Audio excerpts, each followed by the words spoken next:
Salut à tous, alors aujourd'hui dans cette nouvelle vidéo je voudrais vous présenter une petite review.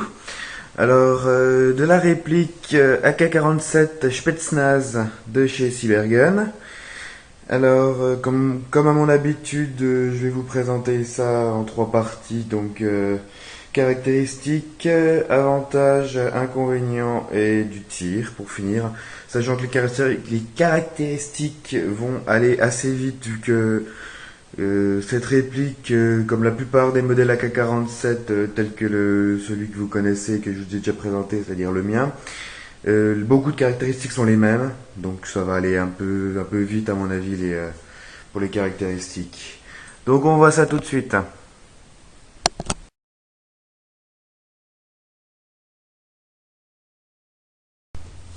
Donc, avant d'attaquer les caractéristiques de cette réplique, je tenais à remercier le membre de notre team, à savoir Manoxa, qui m'a prêté cette réplique pour faire la review. Donc merci beaucoup, c'est sympathique. Bon, attaquons dans le vif du sujet. Ces caractéristiques, donc AK-47 Spetsnaz, distribué par Cybergun. Réplique ABS métal. Donc, en ABS, vous avez la crosse, la poignée, le chargeur, le garde-main avec le rail. Tout le reste, c'est-à-dire l'arrière de la crosse, le cache en gros qui ferme la crosse, toute la carcasse là, sélecteur de tir, le haut de la carcasse, le levier d'armement pour le hop-up, gâchette, pontet, ouverture du chargeur, canon et organe de visée avant, tout ça est en métal. Ensuite, une réplique de 710 mm de longueur. Pour vous donner une idée, c'est à peine plus long que mon AK-47, c'est mon AK-47 tactique plié, avec la crosse pliée. Donc ça pas mal. Un canon de 27 cm de longueur et un poids de 2,350 kg. Mode de tir et mode de sécurité, donc comme sur tous les AK. Comme sur pratiquement tous les modèles AK, voire tous. Le levier ici, donc sécurité, full auto, coup par coup. Voilà. Comme sur tous les modèles AK. Chargeur. Donc ce que j'ai à préciser pour le chargeur tout d'abord, c'est que ce modèle-là n'est pas le chargeur d'origine.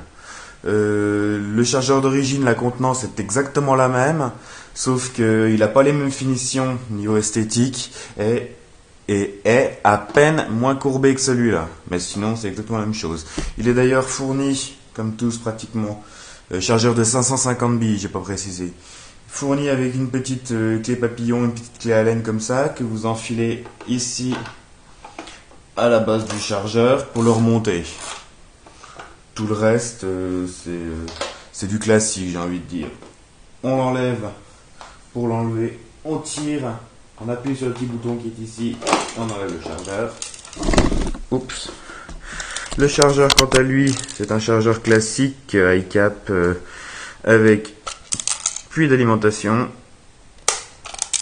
et la molette. Et donc oui, avec la clé, vous la mettez là, puis vous remontez. Voilà. Hop. Où en étais-je? Batterie. Donc il est fourni avec une batterie de ce type-là. Donc batterie toute simple. 7 blocs, donc 8,4 volts et 1100 mAh. Voilà. La batterie qui se loge ici, à l'arrière de la crosse. Donc vous enlevez cette vis. Une fois ôté la plaquette de métal, en dessous vous avez une plaquette de plastique, vous avez juste à appuyer dessus, tac, à la faire descendre d'un cran, elle s'enlève. Et vous avez accès au câblage, donc pour brancher la batterie, et où il y a le fusible aussi. Donc vous branchez, vous mettez la batterie au fond, il y a largement la place. Et vous refermez. Sinon, un truc intéressant sur ce modèle, c'est que en changeant de place le câblage, vous pouvez y mettre une batterie stick, comme sur mon AK-47. Donc en appuyant ici sur le faux chien, hop, ça s'ouvre. Et en changeant le câblage de place, vous pouvez y mettre une batterie stick ici, à la place de la batterie qui est dans la crosse. Et donc après, pareil que sur le mien, on referme et c'est bon. Voilà. Ensuite, à peu près réglable, bien sûr, comme sur tous les AEG, quoi, j'ai envie de dire. Hop, exactement le même que sur mon AK. Donc le levier d'armement factice ici, vous l'ouvrez. C'est pas facile à une main. Hop. Et la petite molette qui est ici, là, vous la décalez. Tac. Pour serrer ou desserrer le hop-up. Voilà.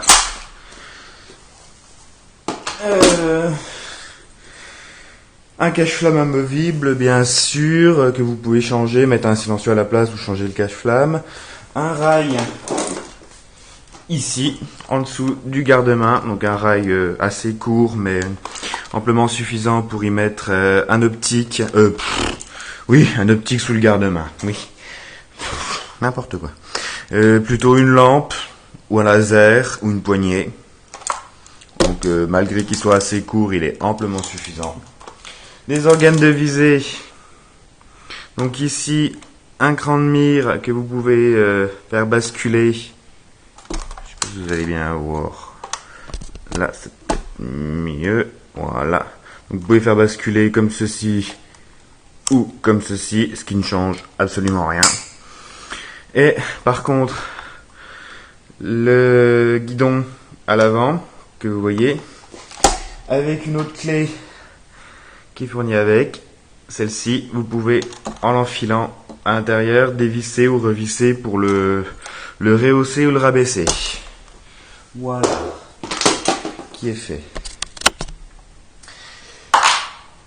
Alors, il me semble avoir fait le tour de ses principales caractéristiques. Il reste sa puissance, donc mesurée en moyenne à 380 fps en 0,20 g, donc à peu près équivalent à mon AK-47. Je fais la comparaison, vous m'excuserez, mais je considère celle-ci comme la petite sœur de mon AK-47. Donc, je disais 380 fps en 0,20 g, ce qui équivaut à peu près à une Joule 3. Pour une AEG, c'est bien, je trouve ça bien. Une puissance assez convenable. Et pour un prix en moyenne entre, selon les sites, les magasins, il y a beaucoup de différences de prix, c'est difficile de dire ça vraiment correctement. Je l'ai vu minimum 180 €, après il y a peut-être moyen de trouver moins cher, et maximum 210 €. Voilà. Je vérifie que j'ai fait le tour de ses caractéristiques. Oui, c'est tout bon. Donc je vous retrouve pour ses inconvénients et avantages.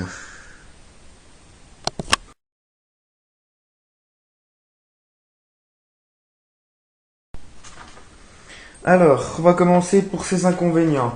C'est vrai que le premier inconvénient que j'ai pu trouver, c'est son prix. Par rapport à mon AK-47, qui est quand même beaucoup plus lourd, beaucoup plus fini, et qu'on trouve à peu près au même prix, ça rend celle-là un peu chère, à mon goût. Mais ça reste dans le domaine du raisonnable. Ensuite, le revêtement. Bon, dans la vidéo, vous pourrez pas y voir grand-chose, mais au niveau de la crosse, de la poignée et du garde-main, c'est pas de l'ABS tout lisse. C'est un genre de revêtement qui accroche, un peu comme comment vous expliquer, un peu comme le grip d'une raquette de tennis. C'est-à-dire ça, c'est pas lisse quoi, ça accroche vraiment. Et ce revêtement-là, le problème, je pense que vous allez, je sais pas si vous allez voir, voilà, vous voyez. Il a tendance à s'abîmer très vite. Dans la...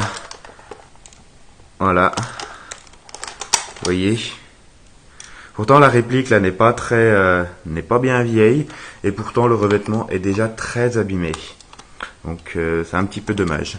Parce que ça permet vraiment, genre sur la poignée, une fois que vous l'avez en main, et il bouge pas quoi. Vu que c'est assez rugueux, que ça évite que la réplique vous glisse des mains. Ça va vraiment super bien. Ensuite, l'autre point faible que j'ai trouvé, bon, qui est là purement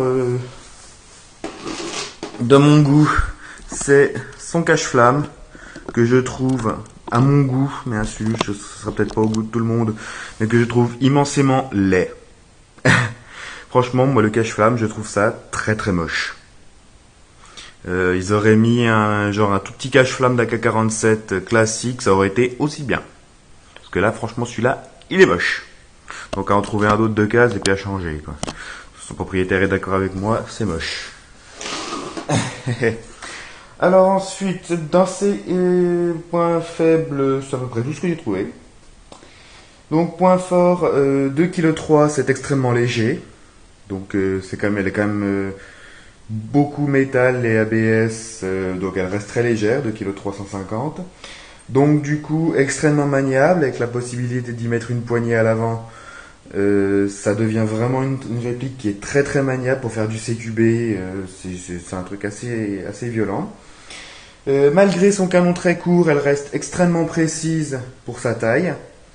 C'est-à-dire que vous pouvez facilement atteindre votre cible à 30 mètres avec, sans problème, même avec un canon qui est quand même assez court.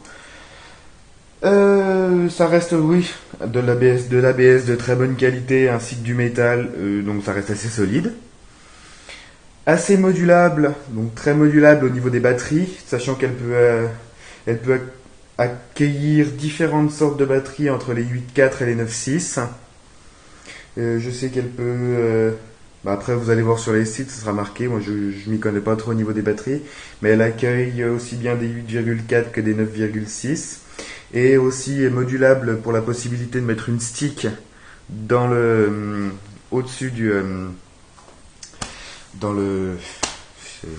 ici, voilà, ici quoi.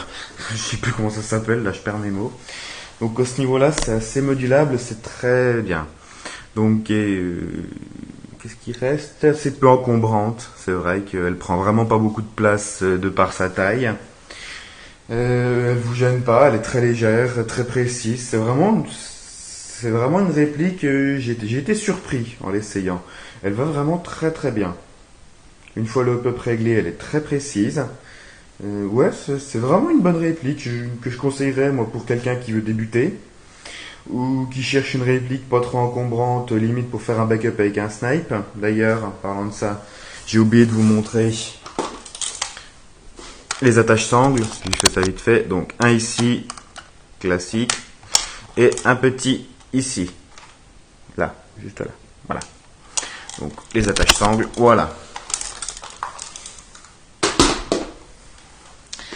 Modulable aussi juste au niveau de la crosse, donc si vous mettez la batterie au-dessus, vous pouvez carrément l'enlever, la crosse. Ça fait un truc encore plus petit, encore plus facile à transporter. Donc voilà, j'ai fini pour ces points faibles et points forts. On va se faire une petite phase de tir, si ça vous tente.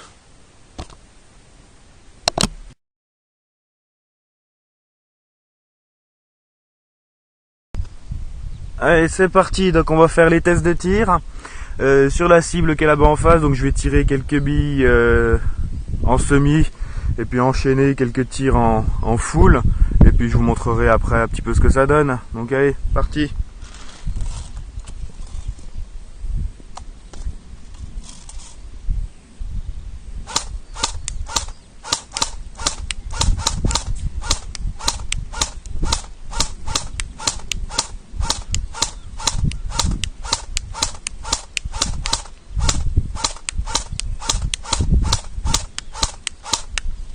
Faire un petit peu de full.